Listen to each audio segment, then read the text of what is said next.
Have you guys ever had a Pokemon that you loved so much and you just thought, I really love this Vaporeon and how blue it is, but I wish I could do something to make it more unique. I wish it were more purple. Well, in that case, I'm going to show you how to get that purple Vaporeon the easiest way possible by maximizing your shiny odds via breeding in Pokemon. The steps are very simple. The first step you're going to do is to get a Ditto from a different country. It could be from Japan, Russia, Canada, Mexico, any country that's not your country. It has to be a foreign Ditto. Then get the Pokemon that you want shiny, and you're ready to start breeding soon.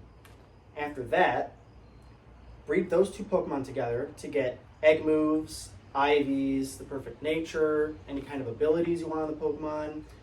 And once you get that bred Pokemon, you'll be ready to go for the shiny. However, you can completely skip this step if you only care about cosmetics and the way your Pokemon looks, which is totally valid. After that comes the hardest step of the process, which is to complete the National Pokédex. This could take a very long time, but overall you will be saving hours doing this and then saving time on getting the shiny rather than not doing this process at all and just going for a shiny at maximum odds.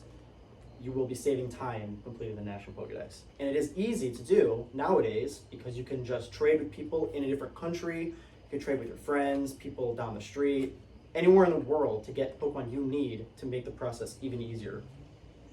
After you complete the National Pokédex, you'll get the Shiny Charm, which increases your odds for shinies. Then you're going to breed your Ditto with the Pokemon that you had breeded earlier with the perfect ability, nature, all that, until you get a shiny Pokemon. You just take them to the nursery, have them breed, get the egg, and hatch it over and over and over until eventually you get a shiny. With this method, your odds go from 1 in 8,000 of getting a shiny to 1 in 800, which is a huge time save, especially if you're going to be going for multiple shinies in a playthrough. And that's really the steps of how to get a shiny. You just complete the National Pokédex, which is the hardest step. Get your Ditto from another country, which you should be able to do with online trading. You can trade with somebody from Japan, Canada, Mexico, whatever, to get the Ditto. Get your Pokemon you want shiny and just breed, and then continuously go to the nursery, get the eggs, hatch them until you get a shiny. Then that's mostly the steps of how to do it. And now that you have this knowledge, you can think to yourself, am I really willing to drop 300 hours on a video game to get a Pikachu that just looks a little bit more orange? That's your decision.